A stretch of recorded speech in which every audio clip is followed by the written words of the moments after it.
మరి ఉత్తరం చూద్దామండి. మాధవి హైదరాబాద్ నుంచి రాస్తున్నారు.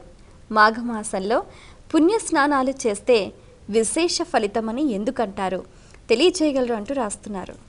ఈ మాఘమాసంలో మకర లగ్నం ఉన్నటువంటి పరిస్థితుల్లో స్నానం చేస్తే ఆ స్నానము ప్రయాగలో స్నానం చేసినంతటి ఫలితం ఇస్తుంది అని చెప్పి శాస్త్రం చెబుతుంది.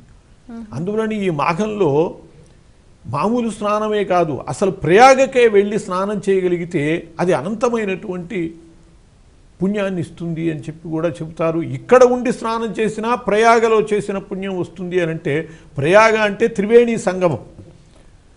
అటు గంగా, యమున, సరస్వతి 3 నదులు కలిసినటువంటి ఆ త్రివేణి సంగమంలో స్నానం చేస్తే ఒక్కొక్క చోటకి వెడితే ఒక నదిలోనే స్నానం చేయగలం.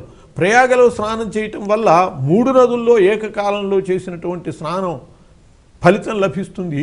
అదే మాఘమాసంలో మన ఇంట్లో చేసిన నదీ స్నానం చాలా శ్రేష్టమే, లేదు తటాకాల్లో చేసిన, బావి నీళ్లతో స్నానం చేసిన, ఆ మకర లగ్నంలో సూర్యుడు ఉండంగా స్నానం చేసేటట్లయితే అది చాలా విశేషమైనటువంటి పుణ్యఫలాన్ని ఇస్తుంది అని చెప్పి, అలాగే ఆ సమయంలో తర్పణలు ఇవ్వటం కూడా పితృదేవతలకి చాలా తృప్తిని కలిగిస్తాయి, వాళ్ళకి సద్గతుల్ని ప్రసాదిస్తాయి అని చెప్పి చెప్పబడుతోంది. కాబట్టి అందులో ఈ మాఘమాసంలో సముద్ర స్నానం కూడా విహితమైంది. సముద్ర స్నానము అన్ని వేళలలో చేయకూడదు, అసలు సముద్రాన్ని ముట్టుకోకూడదు ఎప్పుడు పడితే అప్పుడు. ప్రత్యేకించి సముద్ర స్నానం చేయటానికి మాసాలు చెప్పారు, ఆకా మా వై అని చెప్పి.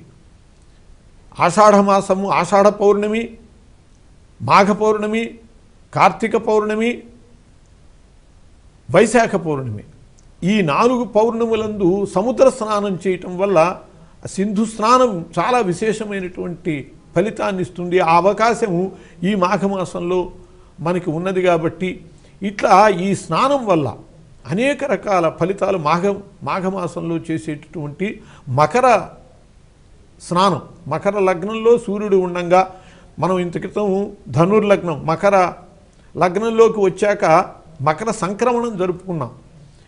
ఇప్పటికి ఇంకా మకర లగ్నంలో ఉంటాడు సూర్యుడు.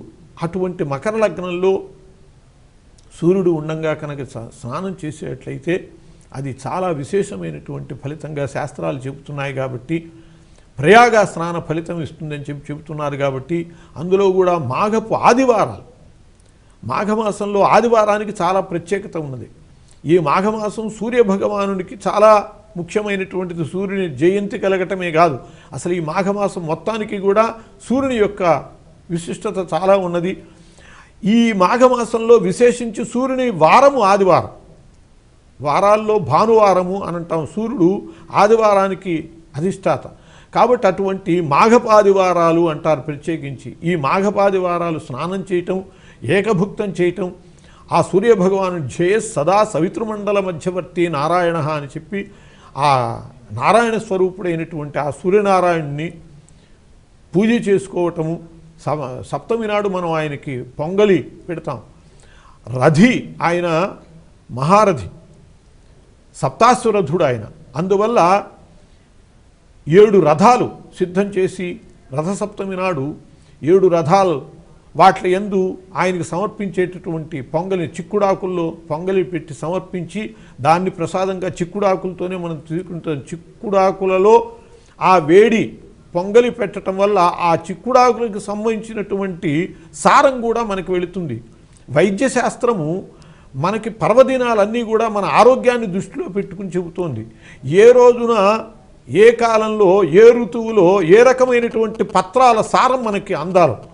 అట్లా ఈ సమయంలో చిక్కుడు ఆకుల నుంచి మనకి సారం అందటం కూడా అవసరం. కాబట్టి అలా సూర్యభగవానుని పేరుతో స్వీకరించటము, ఇవన్నీ కూడా ఈ మాఘమాసము యొక్క స్నానం వల్ల, మాఘపాదివారాలు, మాఘ పౌర్ణమి స్నానము, అట్లాగే మాఘమాసం అంతా మకర లగ్నంలో సూర్యభగవానుడు ఉండంగా చేసే స్నానము, ఇవన్నీ సమస్త పాపాలని పోగొట్టి సమస్త పుణ్యములు చేకూర్చేటటువంటివి. ప్రయాగ స్నాన పుణ్య ఫలితాన్ని ఇచ్చేటటువంటిది. ప్రయాగ వెళ్ళలేరు అటువంటి పెద్దవాళ్ళు ఇక్కడే స్నానం చేసి ఈ మకర లగ్నంలో ఉండంగా స్నానం చేసేటట్లయితే అంత ఫలితాన్ని పొందేటటువంటి అవకాశం ఉంటుంది. అలాంటి భాగ్యము ఈ మాఘమాసంలో చేసే స్నానాల వల్ల చేకూరుతుంది.